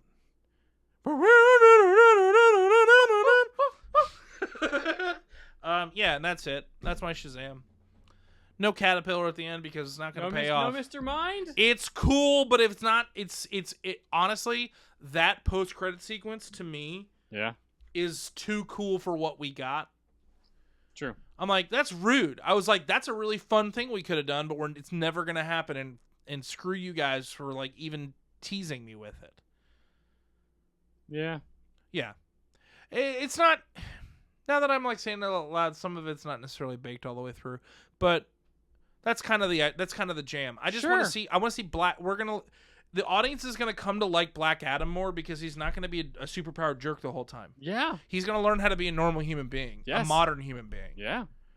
And if anything, he's going to help them learn how to, like, they're gonna help him be a better person, and he's gonna help them be better at being a superhero. Yeah. And yeah. That was great. Yeah. Good job, dude. Thanks. And it goes off of my last fix. Yeah. So you gotta listen to that episode. Gotta listen to that one too. Yeah, man. Sorry. Or I'm gonna send my birds. Caw! All right. Tis my turn. Oh boy. I wrote some paragraphs, but I'm going to do this quickly because a lot of the stuff is from the main movie. I'm just changing the context of it. Okay. I was like, but that's how my brain works. Like, I want to get this point right because I want to make sure these characters are done justice. But I basically kind of what I said earlier, like I mean, I didn't have all the details in this one, but like, again, Freddy's ability. Okay, so this basically in the fix, Billy's fear of losing his family is like central to the whole thing. That should be the thing. That is the theme of the movie. Yes. Of like Billy, like really like he found a family in the first one. And now this movie is his learning, like, he's not going to lose him. Yeah. And because it's only been a couple years, this is a lot to learn. We're going to deal with Freddy, and his almost power addiction. Yeah. Because he's like, and because the same journey, he's like, yeah, I'm with yours of like, you need to realize that you're not broken when you're. Yeah, and normal. I don't think giving him a girlfriend is how you fix that. No. Yeah. No. Also, she was 6,000 years old, man. That was creepy as hell. Even hanging a lantern on it with the parents like, whatever. This isn't good, right? She's like, we're gonna have to talk about this later. Like, yeah, it's not. It's weird. She's cute. Who cares? She is cute. It's just like, oh yeah, but I'm immortal. I'm 6,000 years old. Like, he's 17. He's 17. This is weirder than. Anyways, but also Mary being of college age, like, and her like not changing in her forms, like, this is yeah. So here we go. There's no prologue. There's no museum scene. It's straight to the Shazam house. No Billy on the couch and stuff talking to the therapist. That stuff comes later. So, just like the scene we get in the movie, Billy's trying to be a leader. We can set up the Skittles in Mary's pocket with Darla. She's annoyed because she's like, I'm trying to, I'm going out with some friends. She was going to go to that party. She's, we can see her like trying to get into college or do all the college stuff. Darla's, of course, being super adorable with all the stuff. She's such a little cutie. She's a little cutie. Pedro's doing the baseball stuff. Eugene is working on maps for his D&D campaign, but he's clearly like mapping out the Rock of Eternity at home. He's not playing a game. He's because he's really trying hard to figure the whole thing out. That was the most fascinating thing about the whole movie, and I was like, we never talk about it. It never comes back. Nope. So we see him like really working on it, and we see Freddy like chomping at the bit to go, like, because we got that a little bit in the scene. Like, no, he's like really like, guys, let's go. Hey, Billy, come on, it's time to go outside. It's like, and because he's listening to the thing, just waiting, but he's still like, let's just go, let's just go. Not like a crack addict, but like but you clearly see him. He's jonesing to go outside and do superhero stuff. He really wants to be Captain Every Power. So we see the Shazambly at home, and we kind of get their general sense of where everyone is. Cut across the Philly, and we see a cloaked woman digging through the trash. And eventually she finds the broken wizard staff behind like a dumpster or whatever like that. She says a few magic words, and the staff comes back together. Oh, cool. Oh, no. The shockwave that comes from the staff reforming cracks a building, a nearby residential building. And so now we're going to have the bridge scene. But instead of a bridge, it's like a residential house, like an apartment building. Yeah, because the bridge is just collapsing for no reason. No reason. No reason. No reason. There was no reason That given, was the and it scariest part of the movie because I was just like, bridges can just collapse like that? 95 collapsed earlier this year. Yeah, It was- because I that mean, was, it was like yeah, one segment. It was one segment, but yeah. And it was technically on the ramp up to the bridge, not on the technical bridge. Oh, I didn't know that. Yeah. Good to know. So the residential building's in trouble. The call goes over the radio. Freddy hears it because he's been listening to the thing. So the Shazamly are on the move, and then in the scene, the saving scene here, we see Billy trying to lead everybody and not doing a very good job of it. Darla is focused on all the animals, which is great, but like we see her like really have an affinity with all these animals. Yeah. It's like it's like scary, like she's kind of almost talking to them a little bit. Oh, okay. Just like, wait a second, wait, what? Because she like knows where they are, finds them, like it's okay, it's safe. Oh, yeah, thank you, I appreciate that, thanks. She's like talking to him. She's talking to them. Wait a second, Mary's doing her own thing. She's kicking ass. Freddy, of course, is doing the job, but he's a little preoccupied with helping the ladies and like strutting around a little bit. Not like he did in the bridge scene. You can just see like he's enjoying this whole thing. He's a little enjoying bit it too a little much. too much. And Pedro and Eugene, of course, are doing just yeoman's work, keeping the building up and saving everybody. Mm-hmm. Sorry, Eugene and Pedro, but you're not getting There's too many characters. There's too many characters, and we're focusing on the main three. So the kids come home, and the parents ask if they saw the Philly Fiascos, and of course they all bristle at that because they hate that name, and they're like, "We don't like that name," and they all go off and do their own thing. Meanwhile, the mysterious woman we saw earlier with the staff wanders around Philly, and she's like cloaked and stuff, and she runs into a few jerks in Philadelphia. Oh my God, what? I know. And these guys, they throw batteries. These guys are really rude to her, and so she basically just straight up steals their souls. Oh. And in doing so, she kind of repowers a little bit, and we see her like become like a little bit. Like, she was kind of hunched a little bit. No, it stands up a little straight. She's strong. She's powerful. Like crazy confident. She's a mummy. She's really angry. Well, we'll find out what she is. And then she says to herself, "Now the only thing I need to do is find my father." Back over. Brendan Fraser. You're right, because it's a mummy, Jay. Because It's it's a mummy, yeah. The next day at school, Freddy bumps into a girl. Her name is Tracy. She's new-ish to the school. She's only been there a week. She and her father just moved to Philly, and of course, it's the same basic scene. She a mummy? She's not a mummy. Oh. So I'm keeping the same thing with Freddy and a girl. I'm Okay. just changing who the girl is. She's not a 6,000-year-old god. Her name is Tracy. She's a mummy. And she's a lich, actually, Jay. She's a lich. She's a GD lich. And they're very nice, but you can see they have a connection going on. Sure. They're vibing, Jay. I don't know what that means, but I know they're doing it. So later at the Rocket Fraternity, Billy's trying to have that same scene where Billy's trying to have the meeting with everybody. It's like, all right, guys, let's go over how we did yesterday. Because it's like we can see like and no one is paying attention. It's kind of the same scene that you had in yours because like it's like that's what the scene should be. They're kids doing a thing. Eugene can be powered up because he's the one going through all the doors doing stuff. Mary's of course doing homework and trying to figure out colleges and but no one's paying attention. So it was same basic scene, and then we had that scene between Billy and Mary where Mary calls Billy out on his bullshit, and she's like, and he's Shazammed up as in yours, and she straight up tells him she's not, no, drop the form, depower right now, and he does, and then they have this scene, and it's not 3 sentences, it's actually like a scene between these two kids who are roughly 3 years apart and like really have at it. Yeah. Of like, and so they get a little like fight like how family fights. Yes, and Mary does a decent job of like, no one's leaving you. You're not going anywhere. You're leaving us, dude. Like you're like emotionally leaving us because you're worried we're gonna do that to you. Right. So we're trying to we reach Billy a little bit here, but of course there's not enough time. It's Act 1. We can't like go all the way yet. Because just as the scene ends and Mary kind of gets to him or gets through to him a little bit, we flash over to Freddy and Tracy, and they're hanging out after school, much like the same scene that we see in the normal movie with them on the roof. They're talking, and Tracy says that she moved with her dad here to the city, and she's trying to find out who the Fiascos are. And Freddy's like, "What? oh, the superheroes, like the guys that are going around the city like, helping everybody. That's a stupid name. Why would you try to find them? They're just doing their best. And Tracy's like, I just kind of know I'm just kind of what I'm interested in and stuff. And my dad's like, he's all like, oh, cool, okay, we have something in common, but like, neat. Meanwhile, so they're hanging out and they're like kind of awkward because like, oh no, are you trying to figure out who? Oh, but I like you because you're a cute girl and interested in the same things I am. Oh no. Meanwhile, the scary lady sees footage of the Philly fiascos from the night before, rescuing everybody in the thing, and she notices the symbol emblazoned on all their chests, and she goes, oh, my father's champions live in this city. Oh, well, then let's see how they enjoy being trapped for 1,000 years. And she slams the staff down on the ground, and a giant red dome forms around the city. Okay, cool. End of Act 1. Now, here's the thing. Doing the dome early. We do the dome early, and here's the thing. The dome doesn't just, like, show up and, like, move around stuff. The dome cuts off stuff. Yeah. So now, the city's, like, the bridge is now collapsing. Like, there's a ring around the city because there's a wall. And the thing got cut off. So, like, oh, no, people are on different sides of it. Everything. So, like, the city's going to shit. It's real bad. So like Mary and Billy, who were in the rocket fraternity, like see the stuff, see the footage, and they're like, "Oh crap, we got to go." They end their conversation.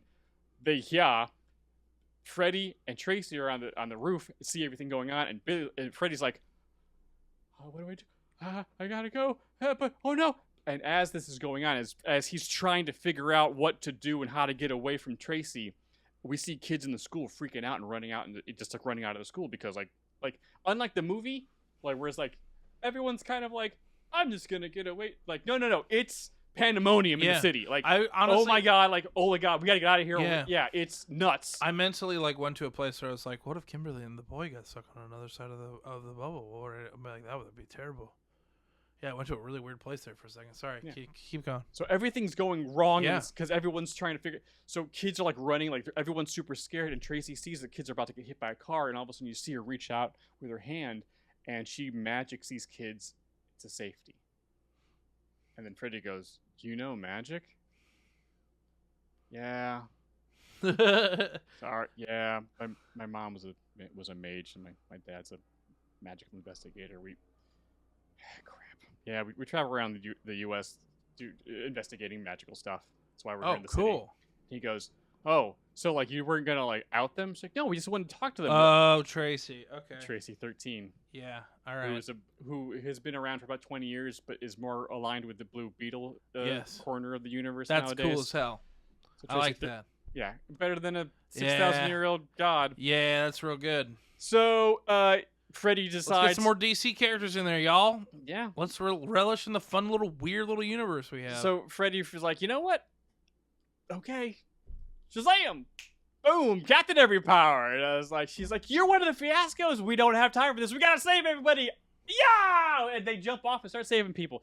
The kids start, the other kids start jumping around. Everyone, so we get a whole they're running like Superman's saving everybody in Metropolis. Scene. Yeah. They're running around doing their best to save everybody. Absolutely. Mary and Billy are flying over the city, and they see this woman in the middle of the city with a staff. And Billy's like, wait, what?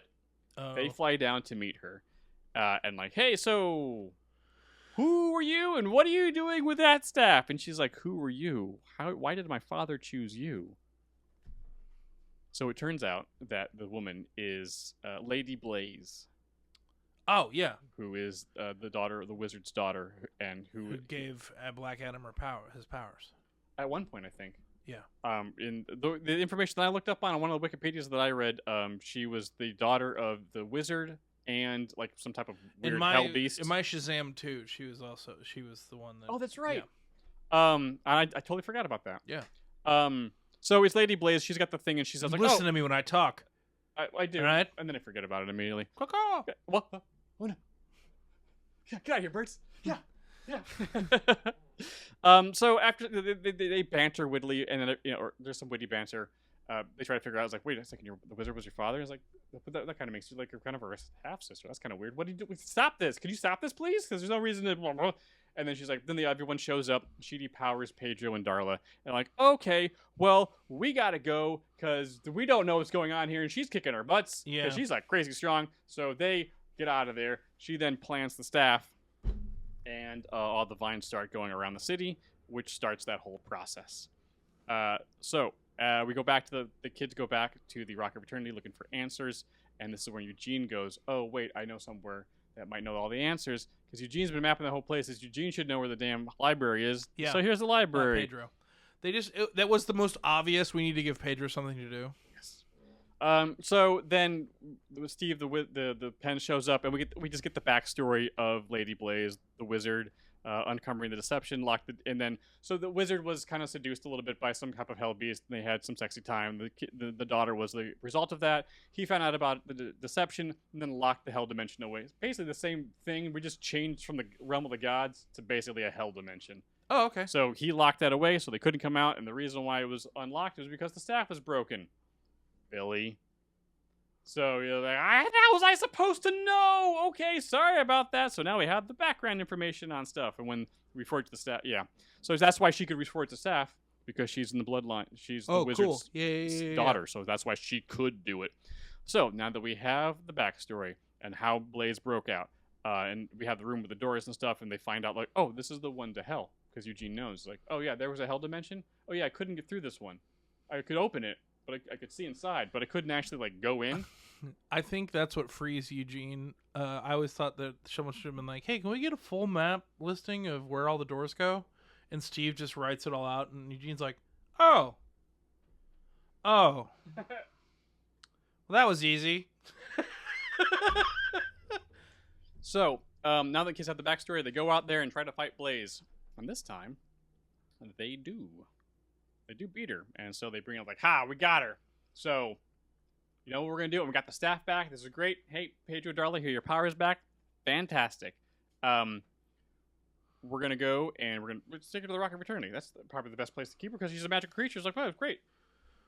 Oh no, that was the worst thing they could have done. It's just like the normal movie, idiots, because she could break out because she's the wizard's daughter. So she's got some type of like, ability to like talk to the rock or whatever. So she gets to the door. She calls her brother in. Her brother Satanus, which is another DC character, it's her twin brother, and he's able to walk through the door. And also, he's bringing a dragon with him. Oh no, everybody! We gotta go. So once again, to the door. It's the same scene from the movie. Out of the door, into the house. We gotta go. Sorry, parents. We gotta go. We gotta come. Sorry, we're the fiascos. Get your pants on. We gotta go. They fly. The dragon comes out. They fly away.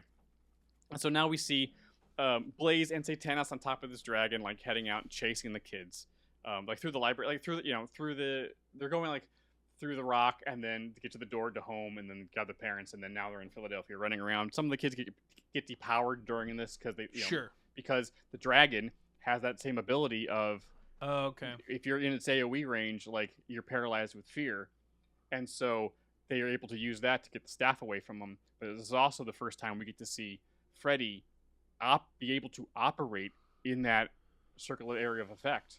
Because remember how in the normal movie is like, oh wait, he can operate, he can like fight against whatever the Lucy Lou's power was, and then the dragon he could like walk towards it. So like that was really cool, but that didn't actually impact the story at all. Anything. It wasn't important. So we're gonna see that first, like everyone kind of gets freaked out and kind of paralyzed a little bit with fear, but he can still move. So like he's able to scoop up some of the depowered kids. So that's the first time we see that happen. They get out of the house again, back to Philadelphia. They're flying around. Oh, we gotta get out of here. Everything's going crazy. Oh no! And as they come out, as the dragon comes out of the house, and the parents and everyone, we kind of fly away. They get in the battle bus and they get the heck out of there. It's when all the vines start sprouting in Philadelphia. And so now we get the scene of like Philly going like, oh, it's already going to hell, and now it really is because here's a bunch of mythical creatures like coming out of the vines. But this time we're gonna see Philly.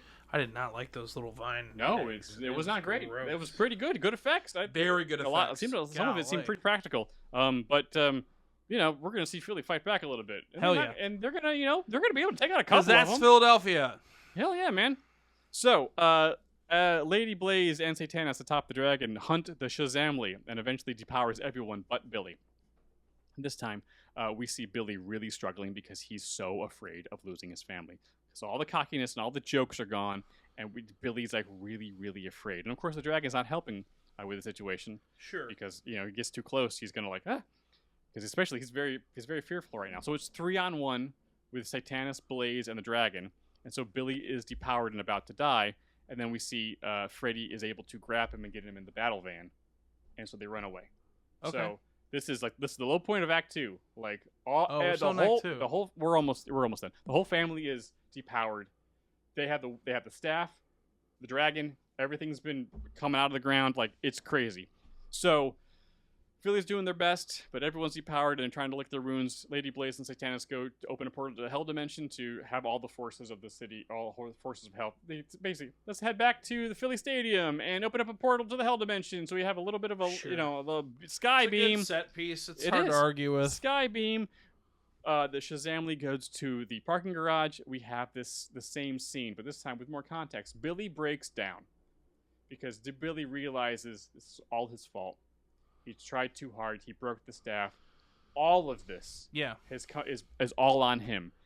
So this is their lowest moment. And as he breaks, this is where Victor and Rosa step in, because Victor, as the dad, didn't get it. Was all Rosa, and I was like, wait a second, the dad. Why isn't Victor up there too? He loves him too.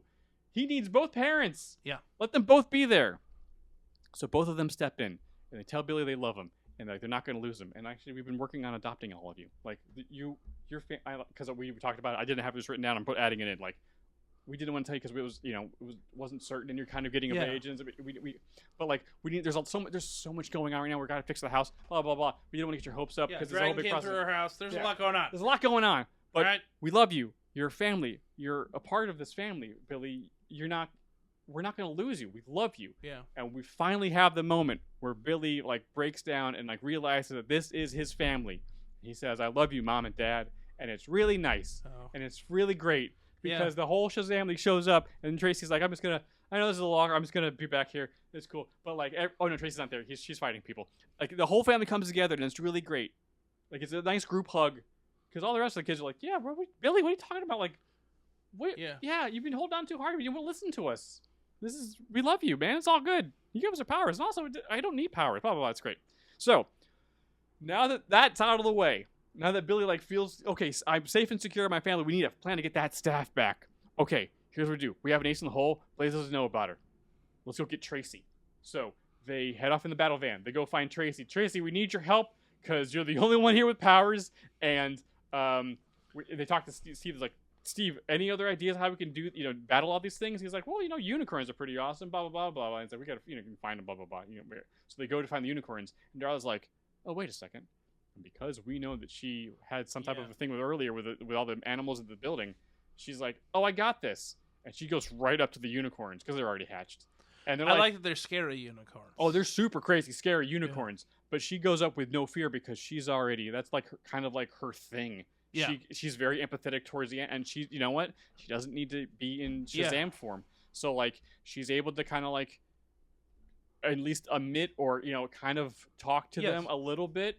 I mean, if she was in Shazam form, it'd be better. She talks to the unicorns. But she talks to unicorns, and they're like, "Oh, you're cool. Here, Skittles, yay!" Perfect. So it's not like a scary thing where she throws like, no. Specifically, Darla's very good at this. Yes. She's an animal empath. Huh? Her ability is important here. I get it. This is why. Here we go. Unicorns. Yeah, everyone heads to the Philly Stadium. They keep Billy shows up on the unicorn. He gets Blaze on the dragon to chase him away from the stadium while Satanus keeps doing the thing in the stadium. Oh, okay. She drags him away. They don't know about Tracy, so like she gets him far enough away. Tracy's able to yoink the staff out of her hands. Great. Into Freddy's hands, into Billy's hands. Fantastic. Shazam! Boom! Get the staff out of here. So they run. They get the power. They get the staff back. They're able to get the heck. He's able to just like kind of stun Blaze. They leave. Okay. Regroup. Okay. They're obviously summoning a portal to some type of hell dimension in all likelihood. Yeah. I got it. If I was a bad guy, that's what I'd be doing. Okay, but like we need a plan because there's 3 of them, and that dragon's super scary. And, first off, everyone gets the power back. Boom! Yay! Everyone's got their powers back. That's great. Okay, so, Tracy, this is what we're going to do. Okay. Billy, you got to take on Blaze. Freddy, you got to take on the dragon. You're the only one that seems to be able to be around him. Everyone else kind of freezes up. So you got to take on the dragon. Okay, yeah, I'll take on the dragon. Sure, no problem. Captain Every Power. It's great. Darla, Tracy, you take care of the ads at the base to make sure no one gets in. Eugene and Pedro will take Satanus, and Mary and Billy will take Blaze. Great plan. Here we go. Shazam on 3. 1, 2, 3. Hey, Shazam! Hey! We all head off. But before they go, Billy goes back over to his parents and says, "I'm gonna leave the staff with you guys. I love you guys. You gotta make sure the staff's safe." And they go, "Okay, great."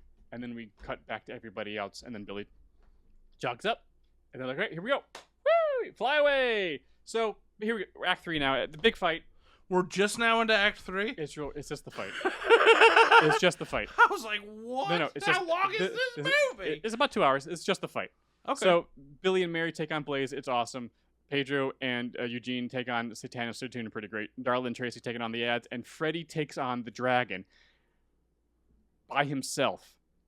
And he's doing a great... And of course, we're cutting in between all these fights for dramatic effect. But Freddy does a great job. And eventually, getting... Because the dragon's like, no one's ever been able to get through my fear power. And so you actually see the dragon of fear, like, be a little afraid himself. Yeah. Eventually, Freddy's able to, like, knock this thing down to the ground. And the dragon gets killed by all the unicorns. Cool. It's cool. Like, oh, he's like, oh, no, oh. Yo, okay, I'm going to go home. Eugene and Pedro are doing all right, but they're not fighters, they're kids. Yeah. Satanus has been in hell for thousands of years. So, like, they're doing all right, but, like, you can see they're kind of losing. Billy and Mary also, like, they're doing great. Their teamwork's there now. They kind of everyone understands each other. Their journeys are basically over. Teamwork and friendship at this point, but they're still kind of not doing the best. She's like the wizard's daughter. She's really powerful. And just as Mary and Billy get knocked down, and you see Blaze about to go for a kill shot, all of a sudden we see a streak of white just slam right down in front of him. And as the dust fades and thins out, we see Rosa Shazammed up in a white outfit. Oh, cool! Staff in hand, eyes blazing white. Oh, fun! Don't touch my children. Oh, that's cool. Cut to Pedro and Eugene, kind of in a similar situation, and all of a sudden, Satanus gets a tap on the shoulder. He turns around and sees Victor Shazammed out in a white outfit. Oh, looking that's all, like, fun. just huge and buff. He's got that cool-ass beard going. I was like, hey, wham! Knocks him out.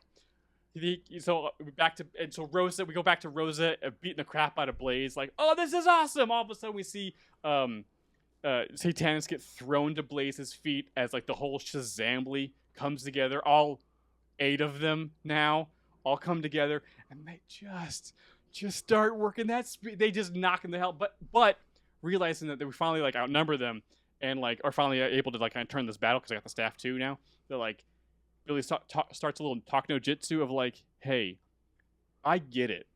My mother left me. Oh, yep.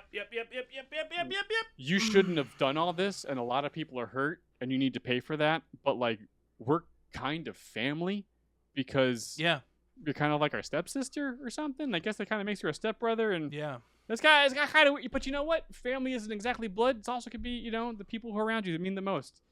So, like, you need to go away, but, like, don't worry. We're not going to leave you alone. We're not going to leave you trapped down there forever. Yeah. So they knock him back to hell. Everything goes back to normal. Oh, that's good. I like that. That theme of found family, being, 1,000%. It comes through at the end, and they all like, teamwork and friendship and Shazam, I don't know, stare at whatever. It's really nice. Yeah. It's a really nice I powered up the parents because at the very end of the movie, when after Wonder Woman goes away and Billy goes, "Who wants powers?" Victor raised his hand. And I was like, oh, wouldn't that be cool? Oh, that'd be fun. Can I be honest with you? Sure. I love it. But at a certain point, I was like, so are we giving everybody powers? So how's this even No, work? we're done. That's it. No, but you know what I'm saying? Yeah. Like, I was like, I thought it was a fun little Easter egg that he gave all the brothers and sisters powers. Sure. In the other movie, and I was like, oh, they're not going to keep doing that. Oh, they are? They are? Okay. I guess that's what frustrated me was that they didn't land the plane with all of them because I was like, clearly that was their plan the whole time. Yeah. I don't know. So the whole family's powered up now. Yeah. Which is nice. And so now it's just like, okay, no Shazamming in the house. The house is getting rebuilt. Like, hey, the plan is we bought the house. we'd like to adopt everybody. Like, so Yeah. the younger kids, it's easy, but like Billy, Mary, if you know, this is, you know, because you guys are legal age, like you'd have to like consent to this. Yes. It's Freddie, you too. So like it was a whole like big thing in the process. We wanted to present it all when it was done, and like now it's kind of can be close to done. Great, we are now one happy family. Amazing, everyone's happy and great. And then they get a knock at the door, and I'm just adding this and I didn't write it down. You know what? Let's bring the wizard back because he's here for his staff. Yeah. As like, wait, what? Credits. Because then we can answer that later. Hell yeah. Okay, here we go. Now what?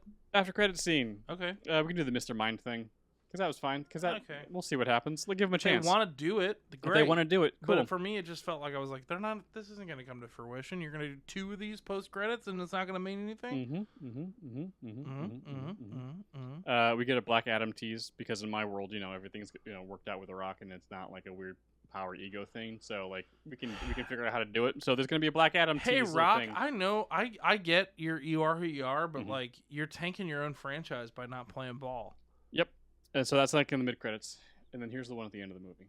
After the credits are over, you know, after Georgia shows up, last credit scene. It's Tracy and Freddie, and they're hanging out after school, and Tracy's telling Freddie about like her last name's 13, and like he's asking her a bunch of questions about like, wait, who's your mom? What your dad?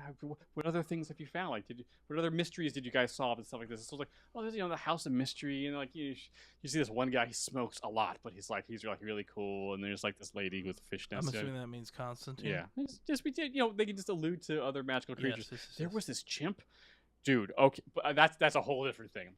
It's like, wait, what? Oh my god! And then all of a sudden, out of nowhere, a green streak just slams into the ground right in front of both of them, and they would get knocked back. And then, as the dust moves away, we see this green light just moving through the fog towards Freddy. And the dust moves away, and then we see just a green ring hovering in front of Freddie Freedman. State, Freddie Freedman, you have the ability to overcome great fear. Welcome to the Green Lantern Corps. F you, that's awesome. Boom. That's good. That's really good. Yeah, because him overcoming fear actually means something. Uh-huh. Yeah. Yeah, it's really And good. Freddy doesn't have anything to do. Yeah. Yeah, There's too many Shazams. Yeah, there's too many. Now, what would a magical Green He slash was Green great Lantern do? flavor I don't know. In the first one, and they just didn't know what to do with him in the second one. But like, there's no match. I don't. That's just a Yeah. stupid idea. No, that's but really as soon as good. I had it, I was like, oh No, that's yeah, good. he can overcome great fear. Yo, Adam Brody is Shazam form and Green Lantern outfit. Yo, let's go! Come on! Yeah, it's how good. awesome would that be? Yeah, it's really that cool. would be so cool. I don't know how that would work into anything, but that just boom. That's just baller enough to work. Yeah. That's really good. God, well, man. The fact that the DC universe just bulked it so hard with Green Lantern and he's not part of it, it makes me so sad. Well, I think we fixed it. We did fix it, dude. Oh, Shazam. Maybe. Well, I believe there's still a plan for them in the future. Like they will make it over into the James Gunn version of things. Yeah, what's Well, no, they did. No, they did because the Peacemaker gang was there at the end. Yeah, we'll see, man. I don't know. I don't know. We'll see. Justice Well, Society. I don't know. Yeah, that whole thing was so frustrating. But I liked Black Adam more than I liked this movie. Wow. Okay. I haven't watched Black Adam again, but Well, just the fact that like they had Justice Society and it was actually like felt a little more fleshed out felt more interesting. Well, I think we did it, my man. I think we did do it, Jay. Whew. Heck yeah. Well, if you liked this show, do what you're supposed to do. Look, I sit here at the end of each one of these episodes and I'm like, hey guys, if you're listening to this, maybe leave a review, maybe leave some stars. And every time I know you're sitting there in your car and you're going, maybe I'll do that one day. Do it right now. Pull over. Pull over. I'll send my birds. Yeah, the birds are coming. They're coming if you don't. Just leave us a little review, maybe some 5 stars. It just makes me happy. It's good for the brand. It's good for the program. Also, if you're watching this on YouTube, like, subscribe, hit that bell, do that YouTube that you do so well. Guacamole's extra. You bird fear. Bird-fearing weirdos, you. Yeah. Yeah. Yeah. Sorry, my brain's kind of mush at this point. It's been a while. Yeah, this was Been a a long one. We got while. talking about turtles and cartoons. We again. really got lost in the sauce there. Sorry, Brian. That's the most sauce This we've gotten lost in. It was a really long Act 1 today. And Was this, it? Jesus, this video is going on forever. As we end every episode, heartbreak feels good in a place like this. It's the slow-moving unicorn horn you don't see coming. Caw-caw! We'll see you Taste guys. the rainbow, mother. We'll see you guys next week. Bye.